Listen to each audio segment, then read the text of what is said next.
O Senhor esteja convosco. Ele está no meio de nós. Proclamação do Evangelho de Jesus Cristo, segundo Mateus. Glória a vós, Senhor. Naquele tempo, Jesus começou a mostrar a seus discípulos que devia ir a Jerusalém e sofrer muito da parte dos anciãos, dos sumos sacerdotes e dos mestres da lei, e que devia ser morto e ressuscitar no terceiro dia. Então Pedro tomou Jesus à parte e começou a repreendê-lo, dizendo: Deus não permita tal coisa, Senhor, que isso nunca te aconteça. Jesus, porém, voltou-se para Pedro e disse: Vai para longe, Satanás.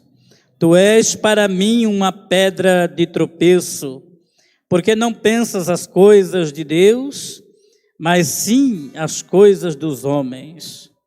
Então Jesus disse aos discípulos: Se alguém quer me seguir, renuncie a si mesmo, tome a sua cruz e me siga. Pois quem quiser salvar a sua vida, vai perdê-la. E quem perder a sua vida por causa de mim, vai encontrá-la. De fato, que adianta o homem ganhar o mundo inteiro, mas perder a sua vida? O que poderá alguém dar em troca de sua vida?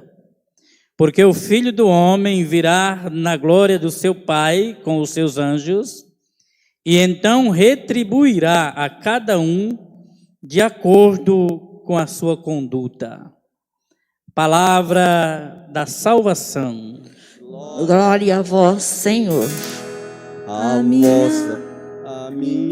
alma tem sede de vós, como a terra sedenta, ó meu Deus.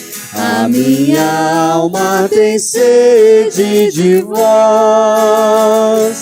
como a terra sedenta, ó meu Deus. Louvado seja nosso Senhor Jesus Cristo. Para sempre seja louvado. Vocês podem sentar um instante, por favor? É a minha ou é a nossa alma? É a nossa ou é a minha? É a minha alma. Precisa chegar no acordo, né? Nós estamos celebrando hoje, e eu fui orientado tecnicamente que eu devo falar daqui ou de lá, mas eu não posso ficar navegando para os dois lados. Então eu vou ficar quietinho aqui hoje, viu? Não posso ir perto de vocês. Tem alguém me gravando, por isso eu tenho que falar em tempo restrito, um pouquinho, para não cansar nem vocês que aqui estão, nem quem está em casa. Mas nós estamos celebrando no último domingo do mês de agosto o dia do catequista.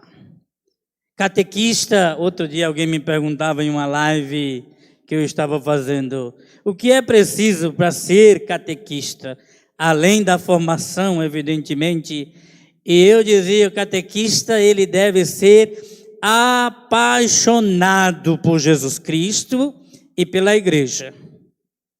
Um catequista que não é apaixonado por Cristo e que não é apaixonado pela igreja de Cristo, não pode se dar o nome de catequista.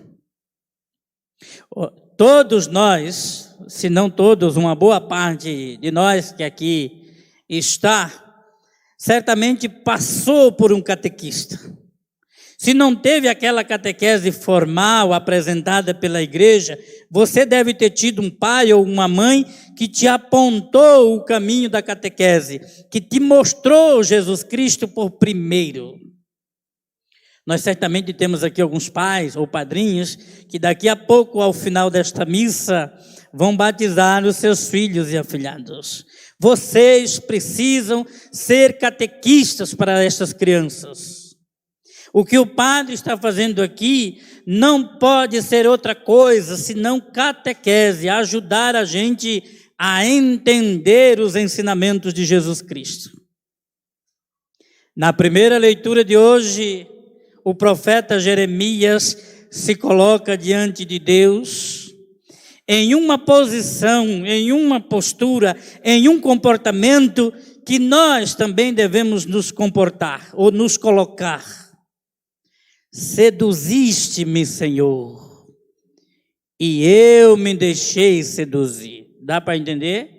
Deus chama a gente para determinado ministério na vida da igreja, para determinado serviço na comunidade, mas Ele nos dá a liberdade de aderir a este chamado ou não.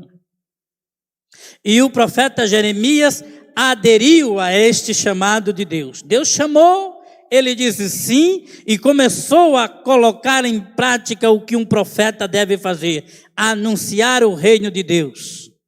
E para que Deus reine na nossa sociedade, a injustiça precisa cessar.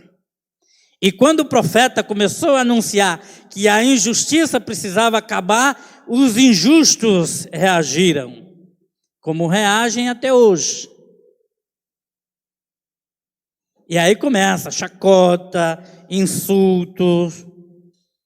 E o profeta faz questão de dizer isso a Deus na primeira leitura de hoje.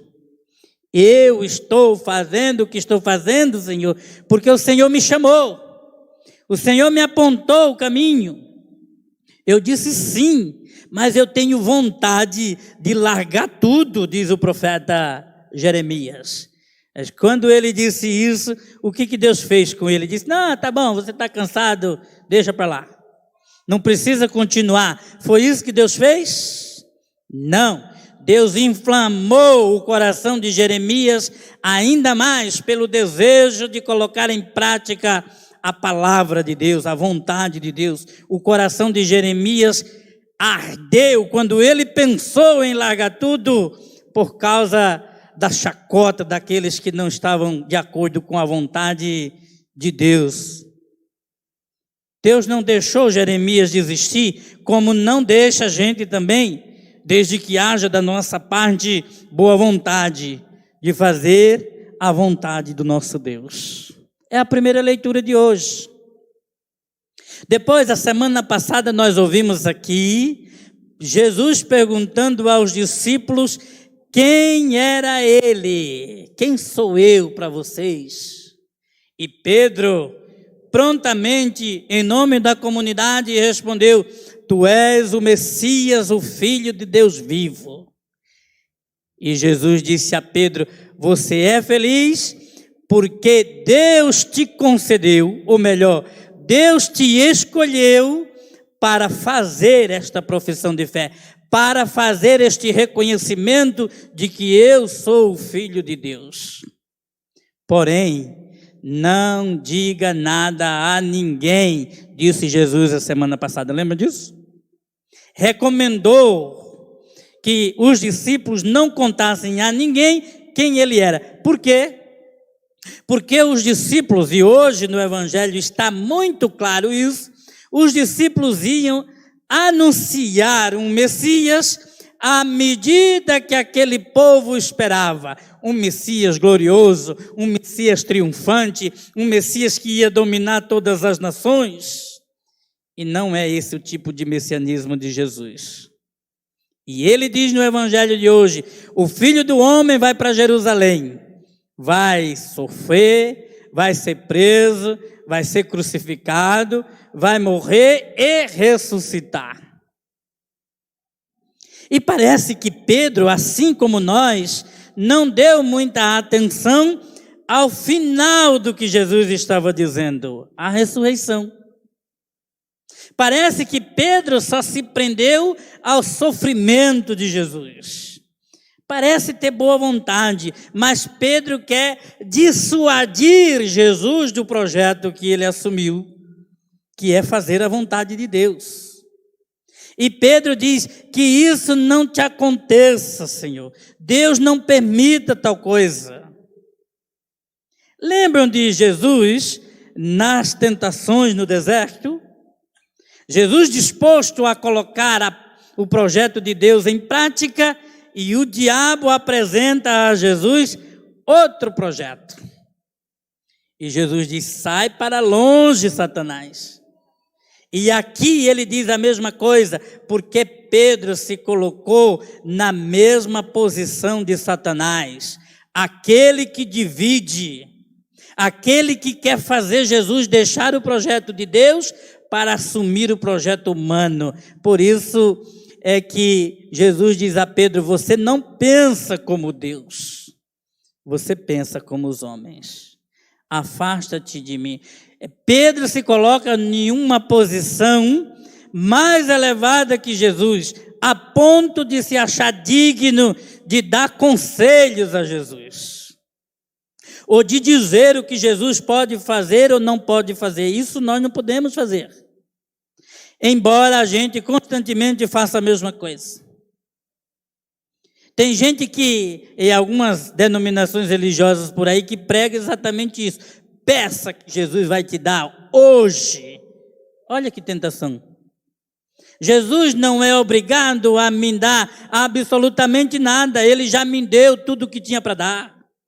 A minha salvação lá na cruz, isso ele me deu.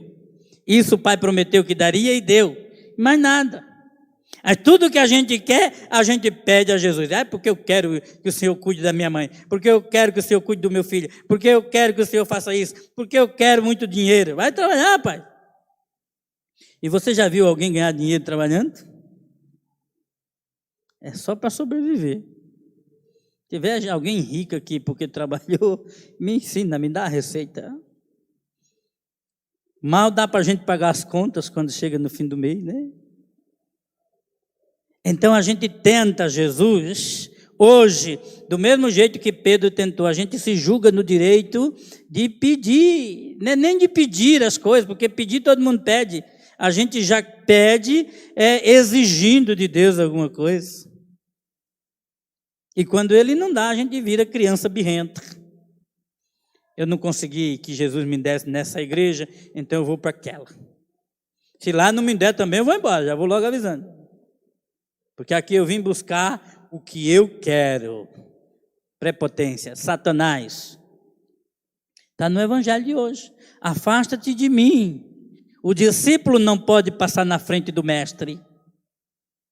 Eu acho interessante isso, porque quando meu pai conversava com alguém, um conhecido, um amigo dele, ai de nós, filhos, se passasse na frente. Tenta. Hoje, passa na frente, ainda mostra o dedo para o pai, né? Passa na minha frente quando eu estiver conversando com meu amigo, com meu colega, ou com quem quer que seja. Filho, passa na frente. Ali na hora não, mas depois que a visitinha fosse embora, o chachado ia começar. Então, Jesus diz a Pedro, discípulo, o lugar dele é atrás e não na frente. Você está prepotente demais. Satanás. Você é para mim, olha que palavra difícil, uma pedra de tropeço. Você quer me derrubar. Mas Jesus tinha, sem sombra de dúvida, o projeto bem definido de Deus no seu horizonte. E nós temos? Se não temos, eu pergunto mais a você. Você tem sido motivo de elevação das pessoas que caminham com você, ou você tem sido motivo de queda para elas? E olha, uma palavra do evangelho de hoje que faz tremer as nossas pernas. Quando o Filho do Homem vier, com o poder de seu Pai, vai retribuir a cada um de acordo com as suas obras. Então não se assuste. Se você vê até mesmo dentro da igreja pessoas que desmandam, né? Que fazem e refazem, que fazem coisas erradas. A cada um, de acordo com o evangelho de hoje, será retribuído de acordo com aquilo que tiver feito. Agora eu pergunto para você, o que será que você vai receber como recompensa? Não me responda, pense. Creio em Deus, Pai Todo-Poderoso, Criador